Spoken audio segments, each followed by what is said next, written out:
Bird, bird, bird, bird. Get him. Yeah! Ron Babe was right. Ron Babe was right.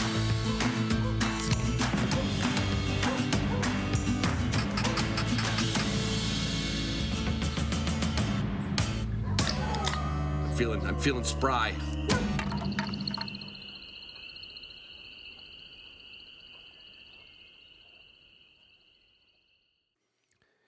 Hey everybody, it's Ron Bain with the Hunting Dog Podcast. This episode is brought to you by the folks from Synovitin. Now, if you've never heard of Synovitin, you're going to hear about it soon. And if you have a dog with elbow osteoarthritis, and that is very common these days in the sporting breeds, you're looking for something that's going to help him get through the season. And that's where Synovitin OA can help. It's a different way to relieve the pain that causes limping and lameness. Just one quick, non-surgical treatment can provide pain relief for up to a whole year. So if your dog's elbow pain has been keeping you and him out of the woods and all the things you love to do together, ask your veterinarian about Synovitin OA or visit activedognow.com/learn more. This procedure can only be performed by licensed veterinarians at veterinary hospitals permitted to use internal radiation therapy.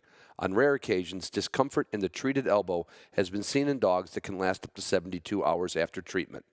Short-term home care instructions must be followed after treatment to minimize extended close contact, such as co-sleeping. To review the full veterinary prescribing information, visit activedognow.com/cpinfo.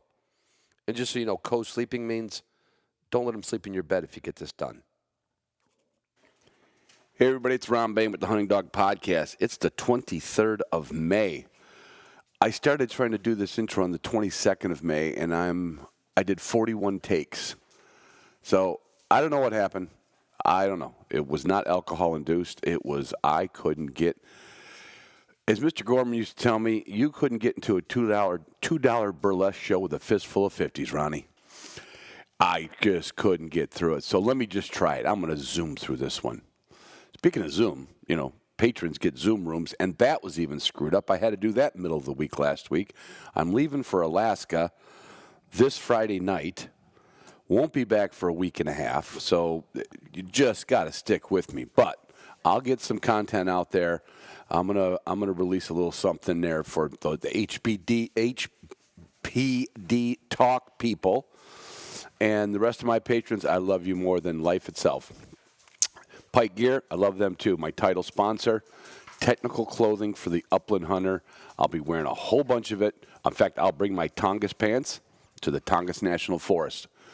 I'll have my Onyx map, although I won't really need it because there's nowhere you can go but the water. I mean, literally, you can go up the bank a little bit up at Prince of Wales Island, I mean, I won't be doing any serious exploring, but I'll have my Onyx map with me. I'd like to see where I am. I do want to set a pin, and I do want to know where I've been, although I've been here a bunch of times, going bear hunting. Yeah, you never hear me talk about bear hunting, but you couldn't pass it up. Anyway, I'll be using a Weatherby rifle. They sent me a 6.5 Weatherby, and I thought, wow, is that big enough for a black bear? And he says, it's fast enough for an elk. I'm like, okay, well, I'm not a big game hunter. But anyway, I'll be shooting a Weatherby rifle. You should be shooting Weatherby shotguns, and you should be using Boss shot shells. Copper-plated bismuth.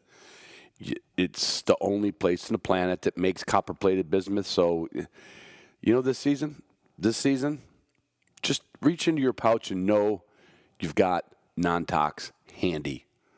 Get ready for waterfowl, get ready for public lands, get ready for WMAs when you're out west Sharpie hunting, prairie chicken hunting, whatever you're doing, it's only a matter of time before non-tox is the law. We know that. So get ahead of it. Show the birds who's boss. Show your food in your freezer who's boss with Waltons, slicers, dicers, mincers, pincers, pots, pans, knives, and their spices. You will show the food who's boss. They have everything but the meat. You got the meat. You got Purina. If you got Purina, you should have a Gunner Kennel food crate to put it in. It's valuable. Everything costs more. Jesus shitting. Everything costs more. You see gas the other day? I went through Pennsylvania and diesel was like almost $6 a gallon. Thank God I got it only feels a little better having a gas engine. Unbelievable. But everything's going up. Food's going up. Protect your food. Keep it fresh for the dogs. Keep your dog safe in a gun or kennel, obviously. But their food crates are back in stock. You will not be sorry. No more than you'd be sorry if you bought a Garmin 550 Plus, because that's what Ron likes, and he gets the Instinct watch. And, if you're a grouse hunter, and I mean rough grouse hunter, I don't mean prairie grouse hunter, it's nice to know where your dogs are, but a lot of times on a prairie you can see. But when you're wearing an Instinct watch paired up with one of the Garmin products, I mean, it is so. I'm left-handed, so I keep the watch on my right hand. I don't see the dogs in the woods. I turn my wrist 90 degrees or 180 degrees, look at my watch. Oh, there's my dogs, 42 yards. Good, they're still hunting. I can see them. I don't know how anybody who hunts in the grouse woods doesn't have an Instinct watch. I'm sure there's a couple of you. I'm just trying to convert you. Like I'm trying to convert you to using Canine Athlete products for your dog.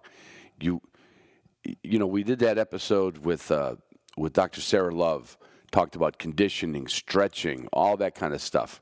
Okay, if you don't think they need a little supplement, a little something extra when they do the performance for you or summer training, don't treat your dogs as well you treat yourself with Canine Athlete, and treat yourself good with some Wilderness Athlete products. I mean, that gets me through. Got me through a drive to Virginia and back. I probably had two of those. Probably had too many of those a day. Those Energy and Focus. But hey, I had to get it done. W Hunting Supply. There's nothing else I can say except it's like buying from family. That is, if you don't have a family like some stupid TV sitcom. If you got a nice normal family like I do, 3 wonderful daughters, 3 wonderful son-in-laws. And if one of them sold hunting supplies, I'd be that comfortable sending you to them. But they don't have a hunting supply company. W, D-O-U-B-L-E, the letter U, hunting supply. Get all your dog gear there. When you get all this stuff accumulated, you get yourself a decked drawer system, okay? Again, I got to go to work today. Now, everybody's, I'm retired for the last 2 years, technically. Closed the company down, but I still do a little work, maybe once every 3 or 4 months. And I got a job to do this week, and I got my deck drawer systems open. I got all my Milwaukee cordless tools, my hand tools, my band cutters, my rotohammer. Got all my shit right in the deck drawer system. I didn't even have to use the top of the drawer system. Just all my hand tools, all my power tools, all my cordless tools. Everything went in there. Milwaukee should actually, Ryan Callahan has Steel chainsaws or Steel as a sponsor. I should get a hold of Milwaukee, because I'm telling you what, I've used Milwaukee power tools, cordless power tools for a decade. When we closed the company down, I still got like buckets of, I'll never run, they just don't break. Well, that was a free plug for Milwaukee. Shooting Sportsman Magazine. My favorite, sit down at night, read a story, get dreaming about next season. Best way to dream about it is to read about it. Guns, people, birds, places, and dogs. That's the dogs, right? And the Upland Institute, please, please, please, don't be afraid to call me or write me. A couple people did. I was really glad they did. Go to the contact page, and if you've got a question like, my dog is a little old. Is it too old to start this? Is it too young to start this? Be glad to talk to you and answer any questions you have about the Upland Institute. And if it's really technical training question, I throw you right into Justin. Just like, zoom. I funnel you right to the master. And you become a better trainer with the Upland Institute. And Onyx Elite members, they if you want the best deal you can get, possibly. If you're not an Onyx Elite member, become an Onyx Elite member, and then find out what the Onyx Elite package with Upland Institute partnership has created. It's scary. Yeah, it's scary. Hey, what's really scary is thinking about how much time you're going to get off work. right, to go on a trip. And this fella that you're going to hear me interview, Adam Thomas, he was referred to me by my buddy Pete up in Minnesota, and he is starting something that it's a ballsy move. He's coming up with a system, with a professional system to pick up your dogs anywhere from Jacksonville, Florida, all the way up to Montana, anywhere along that route, okay? You just give him a call. He's going to give you his number on the podcast. He's got a dog transportation company / hunting lodge / gazillion acres of public land to go hunt.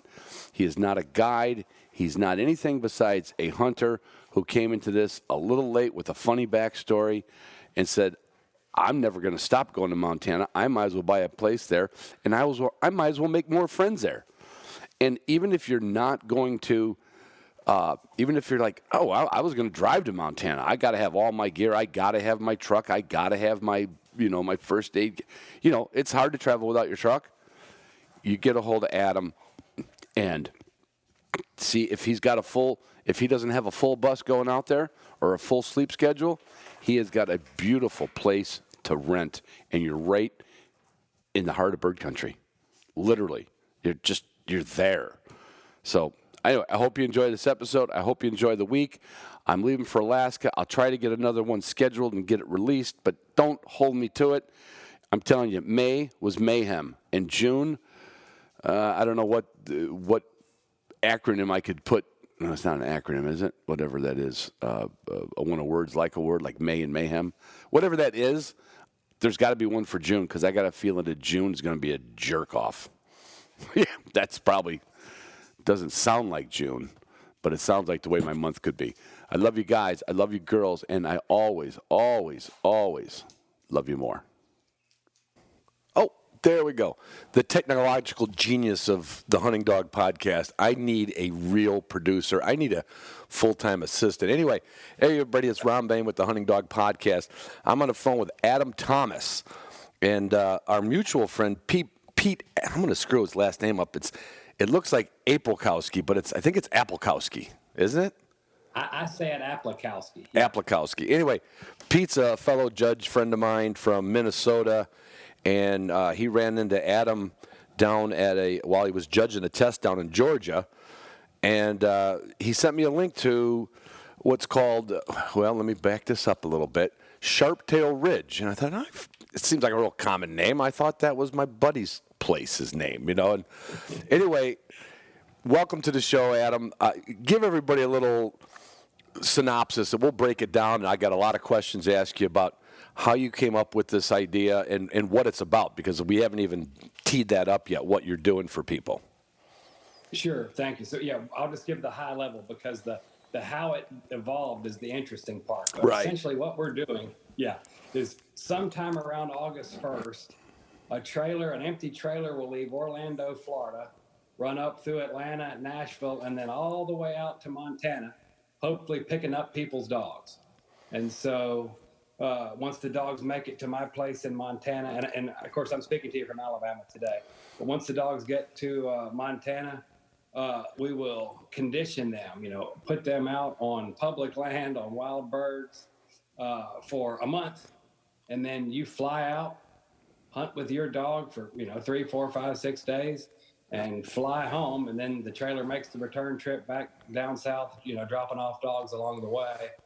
And so I'll let you guide the direction of the details, but essentially it just makes it possible for people to hunt Montana that don't have 30 hours time to drive out there and 30 hours time to drive home.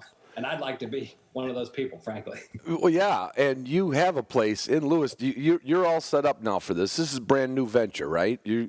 Yes, we bought the place in Lewistown, Montana, right out a year ago. Mm-hmm. We hunted it good last fall. A ton of my friends came out, but we all did the same thing, 30 hours out, 30 hours back. Yeah. Now, did you get, we were talking before we hit record, and the and let me switch something over here so I'm not gallery. There we go. So we're kind of even size there. back in the day, anybody who follows field trials and the trainers, especially the down south trainers, they would Yep. they would exit the south heat, even though it could be hot up there in August. But they would train most of their competition dogs, a lot of horseback dogs, in Montana, Yep. North Dakota, Canada, and that's been going on for I don't want to say 100 Right. years, but according to Rick Smith, when I interviewed him, his dad dragged him out there when he was a wee knocker, and that was probably in the 40s or something, or the 50s. So Right. did you get the idea from those field trialers, or was it just organic from your experience going out there? Yeah. Well, let me tell you what I did, because it was sort of a combination. So last year, early part of September, we drove out there, and I had, both of my dogs in the truck, and we drove to Montana, and we hunted for about 3 weeks. And then I left my truck and my dog in Montana and flew home and worked for about a month, and then flew back out, hunted in Montana for a week or two, and then we hit North Dakota, South Dakota, and Nebraska on the way home. But that month that I'd left the dog with, I left him with the trainer. It's a Brittany guy, a Nastra guy, but all he did was just exercise my dog. Mm-hmm. And it was, my dog's 4 years old, or she'll be 5 now, but she's 4 years old. Had a lot of exposure to wild bird hunting, had, come up through the NAVHDA system. Pretty nice dog, but it was a different dog when I picked her up at the end of October, after just being on birds consistently with someone that knew what they were doing for basically 30 days. Yeah. And so my experience was, I flew in, I picked up a dog that was in perfect physical condition from all the running. Unlike ourselves, right? That's right. Oh yeah. Yeah. The dog, and then I drove home, and so I thought, man, this is fantastic. I wonder if anyone else wants to fly out to Montana, hunt with their dog, and fly home. I mean, it really takes some of the difficulties out of it. It's hard, I mean, the best and worst thing about Montana is where it is. Right. But you just have to do the miles to get there. And so trying to offer something, that makes it, or if you have a 7-day vacation, you drive out 3 days, you drive home 3 days, you hunt 1 day in the middle. Yeah, and then when you went out on that trip originally, where I guess where this idea came from, like, wouldn't it be great to do this again and do it for other people? That first week, well, you were on a 21-day hunt, so your dog is going to get conditioned, but that's kind of like being force marched into condition, Right. Oh, for sure. And then so he had another month of just getting on Sharpies, Huns, whatever. Lewistown's got just about everything if you look for it, right? I mean, you can find every game bird out there. How did you find the place that you now call Sharptail? What did I say? Ridge. Yeah, I keep saying it because that's Ridge. Tyler's place's name. So the housing market in Montana is super hot. I only own half of the place. So my partner is also from the South. And starting in 2018 or 19, we were going out to North Dakota, South Dakota, Nebraska, Kansas, and spending, an arm and a leg on Airbnbs and dragging your stuff out and back. And so finally we says, well, I wonder if we could find something in Montana that we like. Lewistown, obviously, as you mentioned, has every upland species. Well, we don't have prairie chickens, but everything else. We got sage grouse, we've got sharptail, Huns, all the rough grouse, blue grouse, everything. So that's what we targeted. And it was hard to buy a place because of how hot the housing market is. And so this place that we ended up buying came on the market at noon. By 5 o'clock, there were 3 offers, and ours was accepted, and we're thankful for that. And so it's a nice place. We can sleep 12. We can sleep 14 when I'm there. We've got an owner's closet bedroomish, that we keep closed off when I'm not there. Mike's not there. Anyway, we're 10 minutes from town, so you can get great meals. There's a grocery store. There's stuff, around. But we're also half an hour from probably 500,000 acres of, scattered lands. That's upland and big game and everything else. So it's a really, really neat setup. How do you handle? I want to go into the whole transportation thing because that's a big thing with dogs these days. I just picked up a dog from North Dakota, and And the fella that I got the dog from, I said, "How did everybody drive out to Bismarck? Because that's in the middle of nowhere." He goes, "No, they use this transportation, that transport. There is a lot of dog transport places. This is obviously specific to your outfit, but I'm going back to the place you bought. Did it have some kennels set up already, or did you guys have to scramble and get? You're not going to take 12 strangers' dogs out there and have them sleep in your bedroom, right? What'd you do for that?" That's correct. So the first thing we did is there's 5 kennels in the basement. Okay. And so you can enter at the place. You can enter the basement directly from the garage. And so I just painted the floor of the garage with that stuff that you sprinkle the speckles on, some kind of epoxy. We installed a bird cleaning sink and a dog wash down there. And there's 5 wire crates. And so that's what we use. And you bring a dirty dog into the garage. Take her right down there, clean her up, brush her out, kennel her, let her rest, whatever. That's how we use it. There's 2 barns on the property. And so if we hit critical mass with this dog transport situation, we'll add, however many, dog runs out in the garage. And then there's local options. The gentleman that I left my dog with last year, he's got room for 8 or 10 dogs. So you've got that part covered. You've got that part covered. Right. I won't be the one exercising. I'm not qualified. I'm not a dog trainer. I'm not a dog conditioner. That's the other thing I was going to ask you. You're arranging for this, but now is this fella that runs an Astra, is he going to be working with the dog, like for this month that they would come out there? How's that going to work for a customer? Yeah.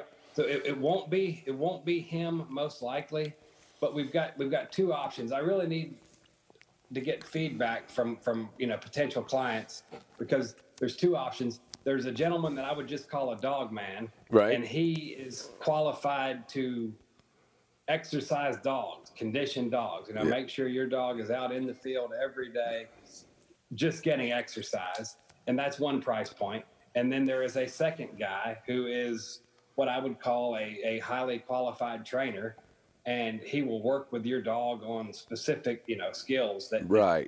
That'd be a conversation between the 2 of you, leaving me out of it. And that's a separate price point. So it's what do people want? So with me, I just want my dog in great physical condition. But if your dog needs work on steadiness or, something specific, then we've got that price point as well. So it could be someone with the first year dog, right? That you want to get conditioned and some exposure. Sure. Or it could be the guy who's hunted like yourself for many or gone there and just said, no, that would just be great. I could fly out. My dog's there. Whether I got in shape or not, the dog will be in shape. The dog's already hunted birds. So one of the things was, what age dog could go? So you could I will discourage anybody from, and I don't want to cut a customer out from you. I don't want anybody to call you up with a 5-month-old puppy that hasn't even that would be a mistake. that hasn't even got its adult teeth yet, and say, "Oh, Adam, take this dog and turn it." It takes seasons to make a bird dog, but for, let's say, a dog that maybe had a little hunting last season coming into this season, you could have a setup where that guy or that girl could have that dog not only get exercised, but exercised while getting some training, and possibly, I would like to think that someone's not going to call you up and say, "Boy, my dog's not holding point, Adam. Can this guy?" You're not sending him out there for basics. You're sending him. It's kind of like a college class for bird hunting, right? Sure. He's got to have some talent. He should already hold point, but most pointing dogs do, especially a few wild bird contacts will straighten that up. So it could be anybody from seasoned hunters that just want to avoid travel and get their dog in condition to what a lot of people had done with trainers in the past. Like, could you take my dog along with you while you're working your string of dogs? So they could get either or maybe even a couple weeks of conditioning and a couple weeks of, say, supervised bird contact, right? For sure. Nothing's off the table. We just have to, put the pieces in place. And if we get 20 dogs going out there, that's going to be 2 trips with the trailer at least, and then both of the guys would be hired. And if I have to, if we get 30 dogs, we've got a problem. All of a sudden, I don't have enough beds to get everybody out there in September. Right. So anyway. So I always think it's I think it's odd that when people start something up, like your background is not dog training, right? Correct. Right, and you're like, I got an idea, right? But I mean, Right. somebody had an idea to build a Yeti cooler that was too heavy to carry empty, right? Right. And the first time they saw the Yeti cooler, like, oh, that's great, but I can afford a bag of ice. I'd rather be able to pick up an empty cooler. Sure. So Sure. it's almost like, what made you just take the leap? Like, say, Yep. let's try this, because like I said, I don't know that I bet you somebody's done this for somebody, but to advertise for it. I mean, it's Right. it's kind of a big move. Yeah. Okay. So first of all, if you think back to or think of the current, like the tech startup model now, when you're starting a new technology company, they build what they call the minimum viable product, just the bare basics. Right. And then you start validating it in the marketplace, and you add bells and whistles and cut things. That's as opposed to the old way of fully building out some tech platform and then realizing after the fact that no one signs up. And so what I'm doing is communicating the minimum viable product, which is we will transport your dog to Montana. He will either be trained or conditioned, and then you can stay at my place on it's a per night rate at my house. Right. That's what we offer. Now, hey, are people signing up? And so we're trying to validate or invalidate the process or the program here directly. Why did so I had basically two trips. The trip that I drove my dog out when she was out of shape and I was out of shape, and then the trip where I flew in and hunted on a fully conditioned dog. And the second, excuse me, the second experience was a lot more fun, and I said, hey, how can I pull this off for next year? When I show up on day one, my dog's ready to go. And I thought, well, man, what if I just, got 9 dogs to put in the trailer with Ruby, and we did it. And then finally, and you'll love this because everybody thinks they have the best dog, Oh, so yeah. I'm competitive with my friends down south. And so I literally hunted in September with my friends and their dogs. And then we hunted in early November with my friends and their dogs. And Ruby was average in September, and she was the best dog in the pack in early November. And the difference was conditioning and the exposure, And so when your friends come up and say, my God, you've got a nice dog, and this isn't the dog you had 6 weeks ago or whatever. This feels good. So anyway, there's a niche there for, the fella who doesn't want to drive and wants to hunt Montana. We're trying to make it accessible.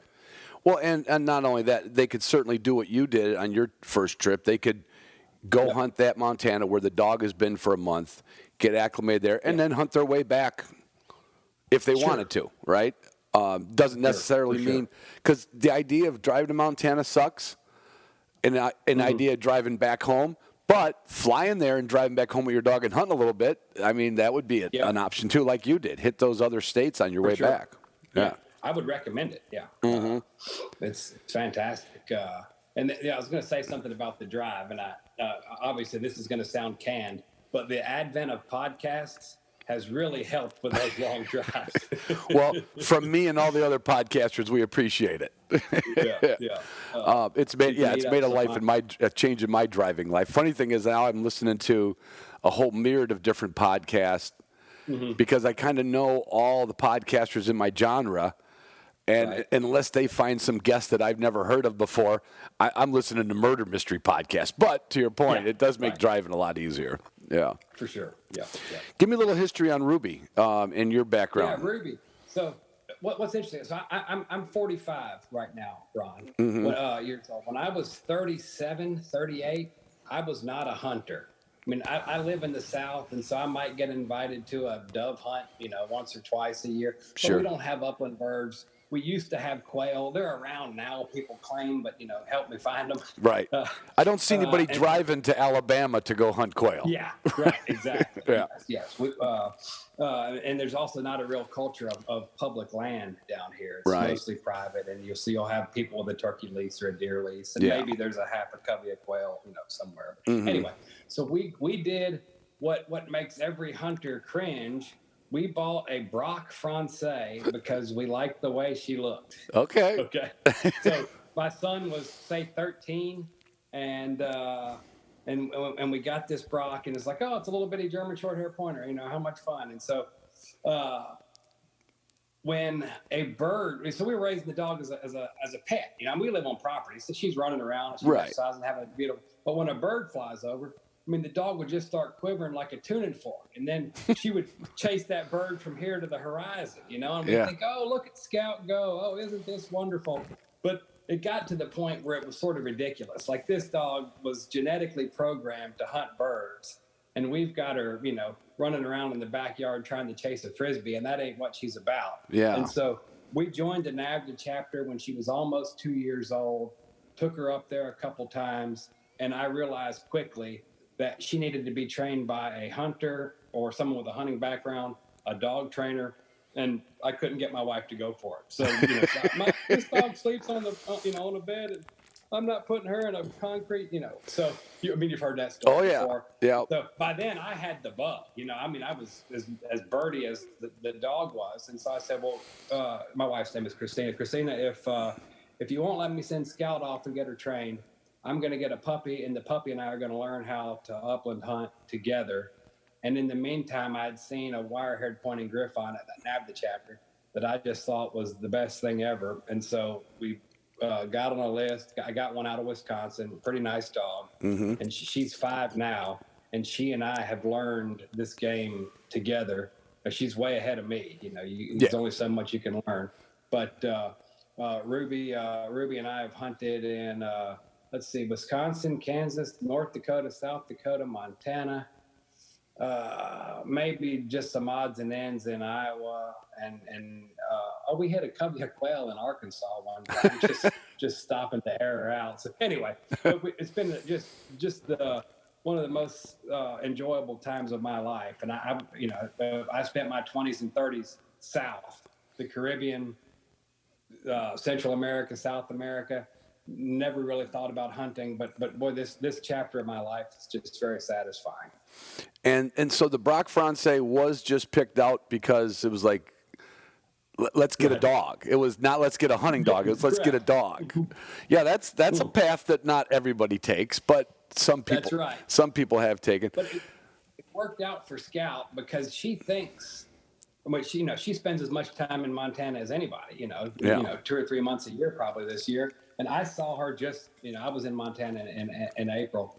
She used her nose and worked extremely well and found a sharp-tailed grouse. And the second she located it, she flushed it and chased it to the next county. And when she came back, she said, look how, she was just bragging. Oh, look how, it was the happiest moment of her life. She chased the bird to the moon. But that's just poor upbringing on a pretty good genetic, that's the real tragedy of it, is she would have made a pretty good bird dog for someone if we hadn't raised her to be look at Scout go, and we just thought it was so funny. And then you try to put the point back into a dog after they've lost it, and I'm sure it can be done, but not by me, and not in a spa or a resort, which is the only thing my wife would agree to. Does Scout get its nails done too then? Pretty much. Yeah, I've been fortunate. My wife is not a dog person. I mean, she has her house dogs, and a couple of mine have become quasi-half house dogs. But when it came to the dogs out in the kennel, she could come out here one day and she goes like, well, when did you get that dog? So I have dropped my dog off for boarding, and I've dropped it off for a little training with my friend Justin, of course. But I never had to deal with that. But it makes me smile because many trainers I've talked to, and ones that I know personally, say the biggest difference is you used to get hunting dogs to train, and now you get house dogs to train. And it is a big deal when when I sold, litters of puppies for a few years, I got the husband, the wife, and the kids all here. And I was like, whoa, that's a different dynamic, right? And to your point, like, no, you can't let this dog sleeps on his own Orvis bed. This dog sleeps in my bed after you go to work in the morning, Yeah, how did you convince her that Ruby was going to be a little more rough and tumble? Or well, my goal with Ruby was for her to be able to go anywhere I was ever invited to hunt and have good manners. And so Yeah. if we're allowed to bring Ruby inside, then she comes inside and stays on the floor and keeps to herself. On a hunt where they want you to keep the dogs in the truck, she's content there. So she was, just brought up. That's in that well manner. balanced. That's more people should do that. Well, I made a ton of mistakes, but there's one thing with that dog is she can go on any hunting trip she wants and fit right in. And she's happy as a lark. So it was just, the expectations that I set for my wife. Yeah. Whereas this dog's gonna spend some time off because I don't want to mess up another dog. Right. And so Ruby had some professional instruction here and there. Give me a little of your NAVHDA background with Ruby. I know you took Scout and found out about NAVHDA, but what was your NAVHDA journey with Ruby? Yeah. So when Ruby was like 3 months old, we actually founded the second NAVHDA chapter in Georgia. And it's south of Atlanta, which is closer for me. I live in South Alabama. Yeah. And so I was at the meeting when we started the chapter. There was a core of 10 or 12 people that started the chapter, and a bunch of us had dogs about the same age. Right. And so we just sort of learned as we went. Now, thankfully, we had at least one and maybe two or three people who had been like longtime NAVHDA members at various chapters that could help us. And then we've had clinics and we've had other things. But it was fantastic for the dog, but it was probably better for me because like my 5 best friends, I didn't know 5 years ago. Yeah. I mean, these are people that I'm talking to every week. We're planning, when can you be out west? When can you come to South Dakota? When can you come to Montana? And then, there's the other side of it is we've had maybe not a chapter member die, but a chapter member lost a child, a chapter member, you go through tough times and you say, well, who's my best friend that I want to talk to when I'm hurting? Yeah. And golly, it's a buddy that you spent a week out on the prairie with. And so it's been really, really positive. I've told you kind of hit on something. A lot of people, and I've certainly with the podcast, I've been a Johnny Appleseed for NAVHDA, but I've told people, I said, look, like if you come to our chapter, you're probably going to learn how to like Gary's cooking and drink a beer, right? Now, if you've got something specific you want to work on, some of our members are actually engaged in testing and training. But I always tell them, you're going to, I guarantee you, if you're not a wallflower, it's not for everybody. But if you're a person that likes to meet people and you got this love, you will meet like future hunting partners and get future invites. And what you just said was, it was like I asked you to say that. It was like, it's like, I got some friends from high school, but I hang out with all these guys I met at NAVHDA. Yep, that's a fact. Yeah, and so the people who get the most out of NAVHDA from a dog standpoint, they're not training their dog one Saturday every month. They're working with the dog throughout the month, and they're coming once a month for a check-in. Here's, let's see if I've made any progress since April or whatever.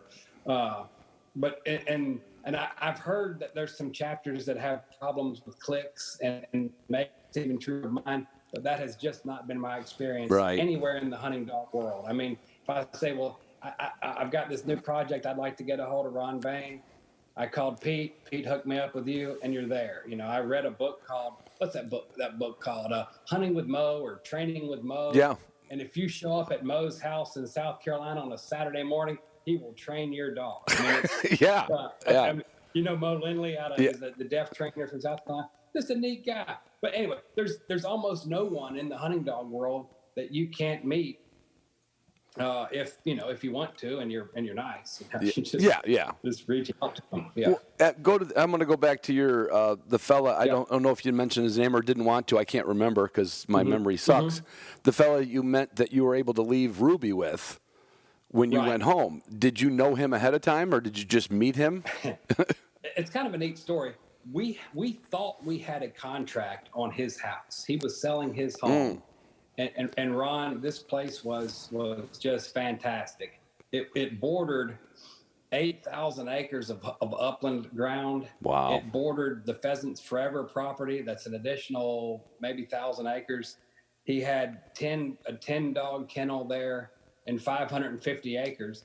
And so it was a little bit above my budget. And so we thought we had cooked up a deal where we were going to buy the house and some of the acreage, and then a neighboring farmer was going to buy part of it. Anyway, long story short, we met him through the negotiation process on this house. And then he found someone that just bought the whole thing. And so it was a lot easier to deal with them than our 3-way deal or whatever we were trying to cook up. Yeah. But we, we remained in contact. And so whenever I was out there and I said, "Sir, can you hang on to my dog for a month and just run her with your pack?" And he says, "Yeah, no problem." And so it just was serendipity, and it was which really you nice. couldn't have done with Scout. You couldn't come home and tell Christine, like, "Hey, where's Scout?" "Oh, I left him in Lewistown." Yeah. You might have had to go. Yeah. You might have had to build another doghouse for yourself. But that's the only reason the only reason I don't want to use his name is because he has sold that property. I want him to be involved this year with us, but he hasn't agreed to it. Right. I've got other people that have, and so it's just the capacity. That's fine. How many people do we need to do the actual work? Because I mean, I'm not going to pay someone minimum wage to drive our dogs across the country. I love my dog. I'm going to get. I mean, we have people lined up that are experienced with that type of thing. Right. And then out west, we've got 2 or 3 options for the conditioning and training. Yeah. And it's just, who does it work for? What's the fit?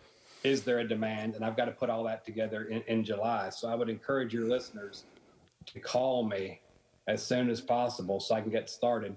And if you can't go this year, call or text me so we can start working on 2023. Right. And if we don't put it together this year or next year, well, I'll just hunt in Montana. We don't have to operate. It's not going to be a lose. It's just going to be like, hey, let's see what it can go. And here's the crazy part. Those people, you're going to end up becoming friends with those people. I mean, it's inevitable, right? I mean, there's no way that someone's going to do that and then come out and hunt, stay at your place. It's like you're going to have a new address book for friends. You're right. I hope so. Yeah, and with the expense of the dog transportation and the training / conditioning, I'm just taking your money and giving it to somebody else. Right. I'll make a couple bucks on renting out the rooms in the house. Sure. But it's not going to be a windfall. We're trying to price everything as reasonably as we can. Yeah. On the website, I guesstimated that would cost you about $4,000, but I think I can get under that unless someone wants to stay 2 weeks. Then it's the bed cost is going to be a little bit, but we'll see. I mean, what gas prices are. Well, yeah. You know how much it costs. We might not have any gas in September. Who knows? We might be. All bets are off on that. Yeah. 2,000 miles out, 2,000 miles back. Paying someone who's qualified to do it. Right. And paying someone that's qualified to train or condition. It's not cheap. But no.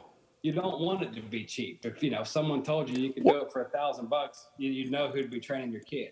Right. I mean, your dog. You wouldn't want to hear it's beyond your pocketbook, but you wouldn't want to hear like, "Oh yeah, give me $300 and your dog will be there." Yeah. No. Exactly. You can't go to the vet for $300, right? No. Right. The food would be more than that. Yeah. Exactly. So, and now, I mean, I guess that's a little thing maybe somebody would think about. I would just tell them they're going to eat what my dogs eat. I could almost see that could be like, would you have, if somebody wants a certain dog food, like that could be a thing. I mean, I wouldn't take anybody on that wants raw diet. That's a little much. Right. Yeah. So, I mean, they would have to, and obviously they would have to have their shots and their vet records and all that stuff for you. Yeah. Well, I mean, I could see me, I've always bitched about, I grew up in Chicago, but lived most of my hunting life, my traveling hunting life's been from Michigan. And when you throw that 15 more hours to the south and to the east, that is a chore. I mean, and time is money. Not everybody has. A lot of people have the money to do stuff. They literally don't have the time to do it. Right, and that's my customer. Yeah. I think that's going to be. I think that's going to be. I think it's going to. If I was going to predict it, I would think you're going to find people interested in it, and I could predict people going like, "Hey, could you grab my dog in Iowa on the way through? Yeah, for sure. Because it doesn't. Yeah, I know yeah. you'll have some pickup and drop off points I saw on your website. Anywhere from Florida all the way to Memphis or something like that. The route. Right. Just anywhere along that route. If Right. you pull up Google and type in Orlando and Lewistown, Montana, we'll get you anywhere along the way. Right. And if we don't have people from Florida, sign up, we'll start it in Atlanta. But whatever the demand is. Right. Well, that sounds cool. Now, when somebody comes out there, the conditioning is going to be the conditioning or conditioning training. So when somebody comes out there to hunt, they're like, I'm doing this, Adam. Can't wait to see you when the season opens. Yep. They come out and stay at your place. At that point, where are they hunting? Basically, anywhere they want around there. I mean, I know it's got to be public land and everything, but Sure. you don't have leased up ranches or anything like that. They're going to have to go. Do not. So yeah. It's important for me to say that in Montana, being a hunting outfitter is a license situation. Being a hunting guide, requires a license, neither of which I have or probably ever have. Right. So it's a do-it-yourself situation Yeah. when you get there. With that said, in our dining room, we have a monstrous map. I mean, it's 6 foot by 6 foot or something, and every bird I killed last year is marked on that map. Right. And the date that I killed it, and other people added, to the body of knowledge. And so if you have OnX, if you have one of those apps, there's going to be no shortage of ground to hunt. Right. There's thousands and thousands of public acres. Yeah. And I'll just be absolutely thrilled to send you, a pin or two to get you started. Right. But there's birds. As long as we have water, if it rains in Montana, we have birds. Right. How was, I heard last year was hard to find. When you found the spot, the dispersal was different like last year, right? Yep. It was tough. So last year was a full-on drought. So far this year, thank God, we've got good snowpack. We've got rain, every few days. It's not, of course, I'm friends with a lot of ranchers out there. And what I found is that even if it was Noah's flood proportions, the ranchers would still tell you that it's dry. but we are just, if they're not knee deep in water, they say, "Oh God, we're going to lose everything." Well, you know what month farmers and ranchers hate the most, don't you? What's that? February. There's only 28 days to bitch about the weather. Oh, that's right. That's perfect. That is perfect. Yeah. Birds were a little bit tougher last year than they were in 2020, and we didn't have a place. I just went out there and hunted for a few days in 2020. But I think right now we've got a chance to have a good year. The precipitation's been good. But I was going to tell you about sending someone a pin. So the guy that owns the other half of Sharptail Ridge, Mike, the first time we ever hunted together out west was in Nebraska, southwest corner of Nebraska, that Imperial, Venango area, those little small towns. And it turned out that he got there like 6 hours before I did, and he had never been there before. And so I sent him a pin on OnX and said, try this spot. There was birds there last year. And so he gets there, pulls up, gets out of the truck, slams the truck door like you would do, on a Friday night in a gas station parking lot. Just wham! And 11 roosters just went boom, all around the truck. The dogs are in the truck, the guns are in the truck. And he texts me and says, "Man, that was a heck of a pin you had." I didn't know you put your pins quite that tight. That wasn't on purpose, but it did make you look like you knew what you were talking about. Oh, yeah. Oh, God, yeah. Yeah, send me another one of them 11 rooster pins, and I'll ease in next time. But we'll help you if we can help you in Montana find the birds. But it's a lot of walking. It's the fun part. It's DIY. They leave from your place just like they were staying at a hotel in Lewistown or any other little town, and you're providing lodging. That's right. And we've got, like I said, we've got the kennels, we've got the dog cleaner. I can put together a food package. There's some, say, a rancher's wife or two out there that I know that would provide, say, a breakfast and a dinner. If there's demand for it, that's an add-on. but we're 7 to 10 minutes from town, and there's some really nice restaurants in town, and then there's some dumps that you just go in and grab a burger for lunch if you want. Right. But we can work that out for sure. And if I'm there, last year we bought like a half a cow from a rancher, and so every evening it was just like, what part of this cow are we going to grill, Nice. roast, stew, whatever. If I'm able to be out there while you're there, we'll work out the food situation. Right. But yes, DIY for sure, because I'm not licensed to provide hunting guides. And that's a whole. If you wanted a hunting guide, there's already places out there to do that. Oh, for sure. So it's like, and a lot of people. I know it's been going on for forever and a day. There's guides out there that you just come out, you hunt with their dogs, and that's just one genre of our fraternity of bird hunters.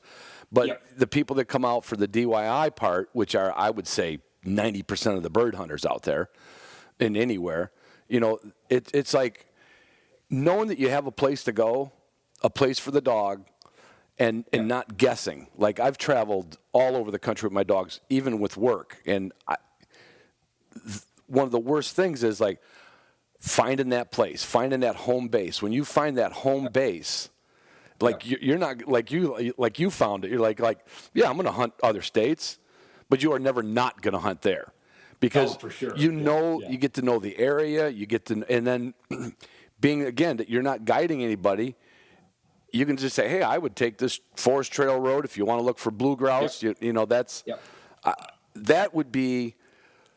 That would take so much of the learning curve off of a first or second trip, for someone who wants to do something like that, because it's intimidating. You get there now. I got Onyx maps and I got a gun and I got a dog, and now you're like, Right.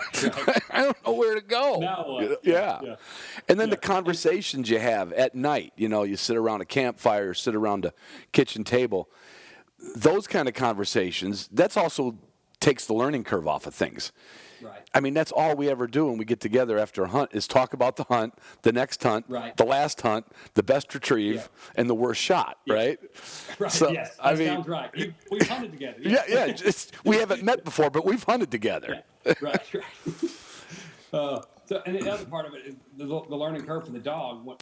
He's if you're from the South like I am, your dog's got to learn how to handle sharptail. Right. Now, if you drive out there and you want to teach him how to handle sharptail, that's fine. But it's going to be day 3 before you get within 100 yards of a bird. Right. And so let us do that. When you come out there and your dog's going to know, because unfortunately we have a culture in the South of training on pen raised birds, and the unfortunate part of it, they don't fly. You got to kick them. Right.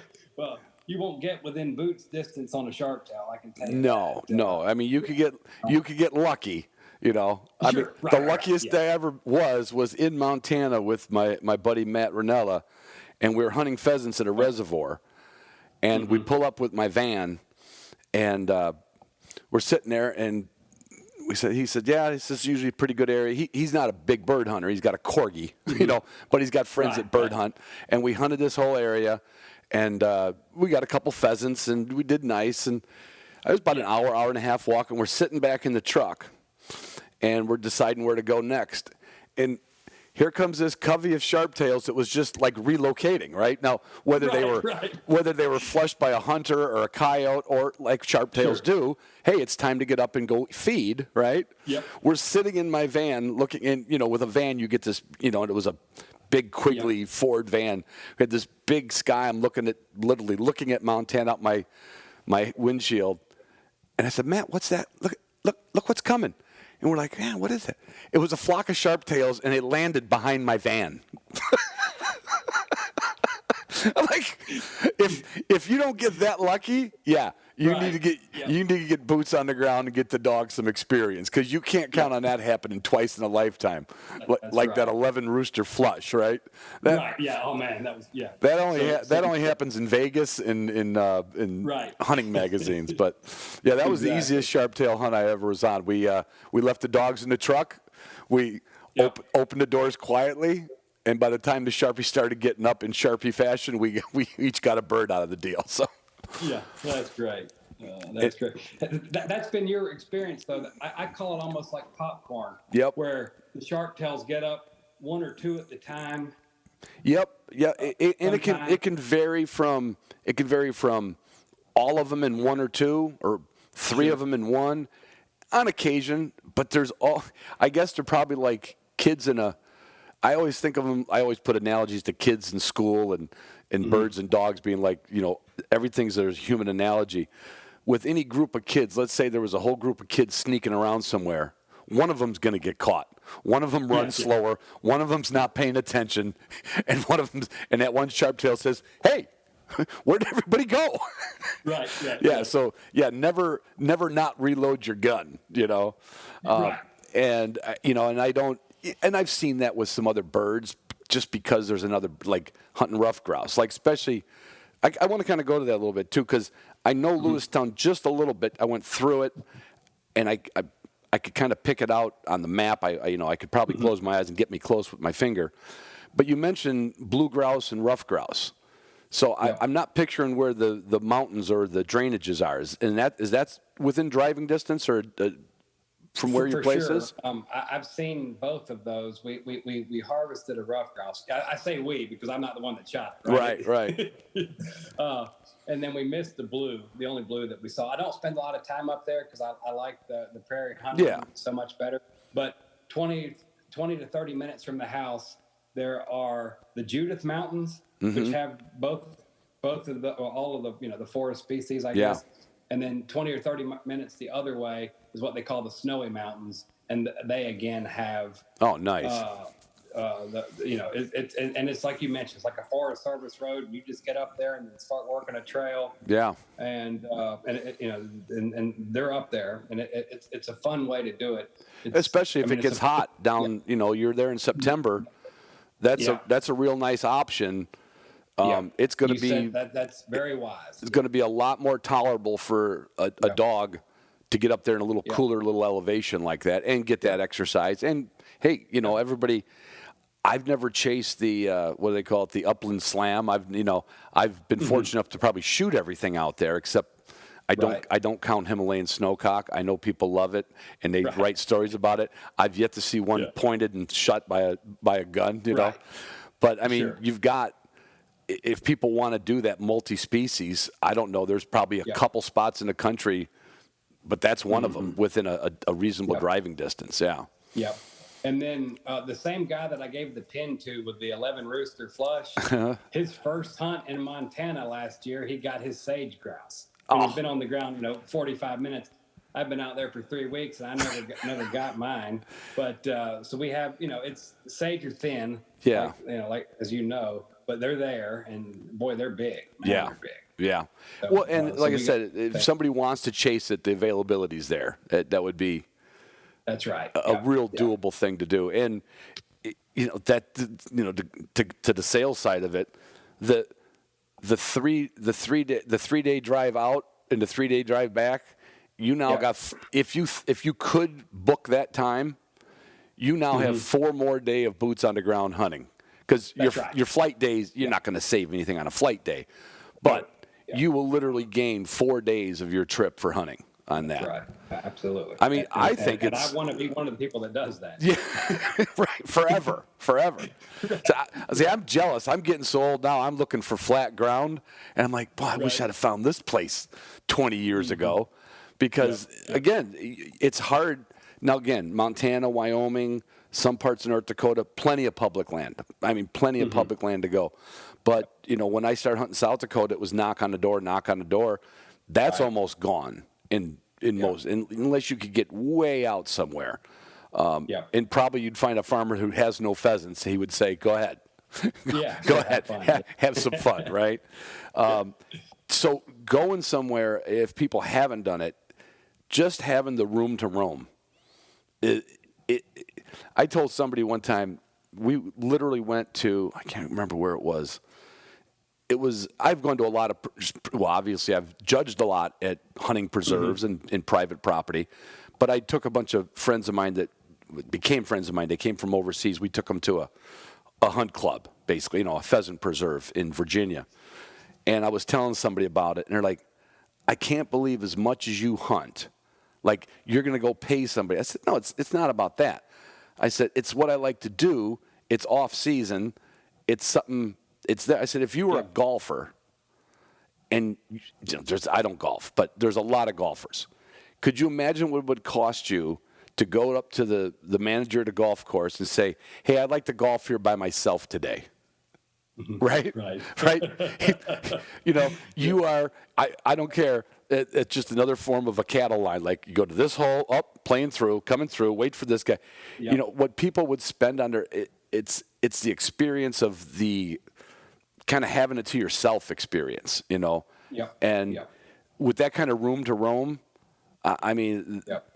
people just don't know. I've been in situations where it's like frustrating, like, you pull up somewhere and you don't want to just get your dogs out because you don't know where the other person's at.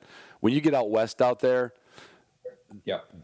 it's just a different experience. It makes the hunt just, I don't know what percent more, but I can say it's 10 times more enjoyable when you don't have to do a lot of thinking and you can just do a lot of hunting. It's and the majesty of Wyoming and Montana is just remarkable. And I love to hunt in North Dakota and South Dakota, and it's pretty in its own way, right? But it's not majestic, right? Like Montana and Wyoming, where you've just got these mountain ranges 60 miles right. away. Yeah, even if you're not in the mountains, you're hunting, but you're like, like there's a moment when the sun hits the mountains or something. You're like, I don't see that, there's something about the West, especially, I guess we'd call that the high West, more, that I just got an invite to go back to Wyoming, and this person invited me, says we're going to hunt basically where the Oregon Trail went through. And I'm like, oh, nice. Yeah. I'm like, I've read about the Oregon Trail. Like, I want to put boots on the ground where some wagons went through, Right. Whether I get a bird or not, I don't care. Sure. I mean, I want my dog to find one, but I don't care if I get one. So people would just need hunting license, and I mean, maybe give somebody what they need. I maybe go over the fact that when you're going to do this, you got to have shot records, food. Give somebody like the sales, spiel. For sure. So we want. So one of the reasons, the great thing about Montana, and the reason we chose to buy there, is the season starts September 1st, as opposed for not for pheasant, but for all the grouse species. Yeah, grouse species. So, which is a little different than South Dakota, where you're waiting until the 3rd October, third Saturday in October. So anyway, it's early season hunting, which is people have different theories, but that may be the best time to hunt the sharptail. Before they've gotten so spooky from other hunters out. Yep. And so I don't want to commit to this, but I certainly want to have conversations with clients about us putting your gun in the back of the truck, so to speak, just to make the flight a tiny bit easier, for you, so you can get on the plane with just clothing. So anyway, we'll grab the dog. We feed Purina Pro Plan, the purple sack. What is that the Sport or whatever it is? Yep. If you want something different, I'm sure we could work it out, or you could order a bag of it on Amazon and just have it shipped to the house. Yeah. Whatever you want. It's just details. We pick the dogs up, take them out. When you arrive in Montana, you'll want to rent a truck or something with a little clearance. Yeah. And at the house, so the hunting license, I think $127 all in for an out-of-state hunter. Wow. And that's their habitat stamp and your other things. Nice. There's some big game over-the-counter licenses. I don't want to say what they are, but if you wanted to do a day or two of mule deer or whitetail, I think you could do that. Elk's a little trickier, antelope. Trickier, with getting a tag.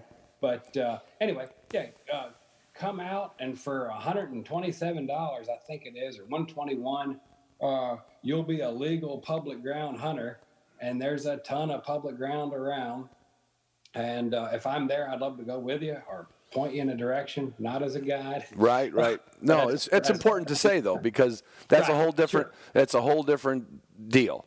That's right. Right. Yes. Right. That is a licensed, regulated thing, and I'm not one. I Right. started hunting 5 years ago on birds, and I got a little experience, but I'm not a guide. But and the other thing is, if you wanted a guide for a day or two, we could probably connect you with somebody. Sure. And you just write them a check or whatever you want to do. Yeah. But anyway, and then at the house, there's 2 king beds, 2 queen beds, and 2 twin beds, and then 2 sets of bunk beds. And so if a lady wants to come, we'll get her, private room, private bath. If you want to bring your spouse, that's no problem with me. But there's just the logistics of, getting everybody in and everybody out, for the days or the nights or whatever they've signed up for will take some work. But, as long as everybody, came to have a good time, Yeah. it's going to be fun. Yeah. If and if you get skunked one day, let's just go after it again the next day, because it happens. You know that it's hunting. Right. It's not killing. So, No, I know Justin guided out there for years, and the clients that had never been there get a little disappointed, but the people who've been there would say, no, this is just hunting. It's what happens. It's unlikely that you wouldn't see a bird, but it's very likely that you're going to miss or not get one. I mean, that just comes with the turf, right? Yeah. Well, that's really cool. And then, so anybody that wants now, when I texted you earlier for your email address, I didn't see an email address on. Would you prefer people to just go to the website and call you? Yeah, that's my cell phone number on the website. The website is sharptailridgebirddogs.com. Right. If you go to sharptailridge.com, I believe you're given the opportunity to buy Labrador Retrievers or something. Okay. That ain't me. Okay. I wanted that website. They beat me to it. So sharptailridgebirddogs.com. Yep. It has my cell phone number on there. So call me or text me, either one, and say, I want to talk about hunting in Montana. Yeah. There is no staff, It's right. me and Mike. Right. Yeah. And so if I'm working or on the phone or whatever, I'll call you back as soon as I can. But we have a compressed time frame because we have got to get some logistics done by July 1st to 15th, because we're leaving August 1st with the trailer, and we want you to fly in early September, and so you're going to want to get your flights booked and things like that. But do call me. And since it's on the website, just as well to give it now. I'll give my cell phone here in just a second. It's 334-791-1354. And I want to hear from you, because we are on a time crunch for 2022. Yeah, even if it's just an inquiry, like you said, if the guy's maybe not ready to do it, but he's got some questions, because you and I aren't going to think of all the questions that someone's going to have. That's right. That dog, that person may not be able to be there September 1st, and he says, hey, Adam, we're going to be there September 7th, and you just work the logistics out, That's right.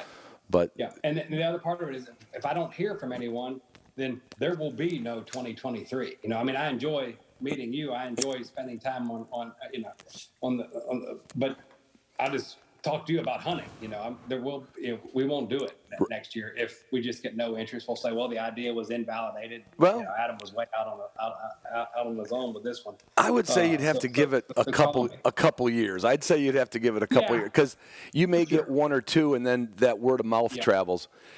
And at this point, you're well, I'll save that for off microphone. I had another question, but it was a bit of a rabbit hole. Okay. So anyway, if anybody wants to get a hold of you, 334-791-1354, Adam Thomas. Like I said, when Pete put me onto this and I looked up your website, I'm like, I'm thinking you must be from Montana. You must, and I'm like, no, you jumped in with both feet in wet concrete, right? But it's such a cool idea. I wish I found this thing, 20 years ago, that if somebody was doing this, because I want to beat that into people's heads. The effort you're gonna, not we all, but when you get that traveling wing shooting bug, which a lot of us get, You know, we read enough magazines. We live Yep. anywhere east of the Mississippi River. Sure, there's Yep. some bird hunting here and there. Sure, certainly grouse hunting up by me. But you get that wanderlust and that traveling wing shooter. You read enough pointing dog journals or Covey Rise. You know, you're like, oh man, I want to see that. Don't make your first trip DIY with no help, okay? Because Sure. like you would be the help source, you know. Like Sure. it will take a year or two a learning curve off if you can do something like this. Yeah, You know. I think so. Yeah. Well, Adam, I'm gonna get rolling. I always tell everybody we usually chat for about an hour. I got a feeling that our paths are going to cross either when I go down to see my kids down in Pensacola. Which how far from Pensacola are you? 2.5 hours. I'm in Dothan, Alabama, which is the southeast corner over, by Georgia. Yep. 10 miles from Florida, 20 miles from Georgia situation, but not far at all from Pensacola. Well, if nothing else, we'll get together this winter when I go down. Yep. And we'll shoot the shit and mess with dogs. Yep. I do got a quick question. You know, Yes. when I see griffins, and I see a lot of griffins in the NAVHDA world, that conditioning would have to be even more important with the coat that a griffin carries. Typically, you'll see a slick coat poodle pointer once in a while, or a slick coat wire hair that's got a very light coat. Griffin's wearing a sweater year round. So I can imagine the real advantage to that is, people think it takes time to learn to be a good bird dog. It takes wild birds to become a really good wild bird dog. But people probably don't realize if they're on that 1 week trip and they're on their 4th day hunting, that dog, I don't care how much desire it has, if it doesn't have the conditioning, it's going to poop out. And I mean, it could poop out in 20, 30 minutes, Obviously heat is a factor, but conditioning is such a key to having a good hunting trip, I know me and my buddy Jeff, the first year we went to South Dakota, we put both of our short hairs on the ground every time we knocked on a door. And we came home, and his wife was a little bit more like Christina. She's like, you are never going to take that dog away and come back and make him look like that again. Because they both look like we starved him to death, right? Sure. But we didn't condition. We didn't. We just went hunting. So it is a big part of it. I live on 7 acres here in the South, and I've got a couple acre pond in the front yard, and it's a neat place. But I'm not gonna run my dog for 3 hours in my yard. We spend an hour or something in the evenings, every day out running, and she swims and she has a good time.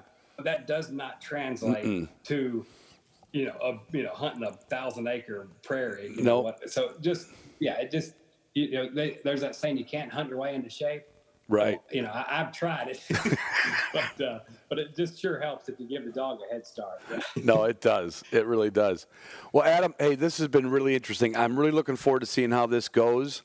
Like I said, I'm sure our paths will cross because you're going to be out in Montana, whether you're running a transport and conditioning outfit next year. Yep. So I look at it this way. I got to meet you today on this interview. And you're gonna bump into me someday. I sure hope so. It's either going to be in Pensacola for a drink or a drink in Montana. That'll work. And hey, I appreciate you having me on, Ron. I appreciate you helping me get the word out, and I appreciate what you do. I listened 6 months ago or whenever it was when you did the negative feedback podcast, and I just wanted to tell you that I think people don't appreciate the skill that it takes to conduct an interview. The flow of it, the pace, the keeping things going when there's dead spots in the conversation. Having a podcast is not a technical job. There is a technical aspect of getting the thing, edited and online, but it's a skill, and I appreciate what you do. Well, thank you. When I do get a lot of emails and calls like that, and I'm kind of like you. I give my phone number out to everybody. I answer unless it says potential spam. I pick it up. It might be a new hunting buddy. But when people say that, I say, you keep listening, and I'll keep putting them out. Yeah. Deal. All right. Sounds good. I'm going to hit stop here on this one. Thanks, Ron. And the recording has stopped.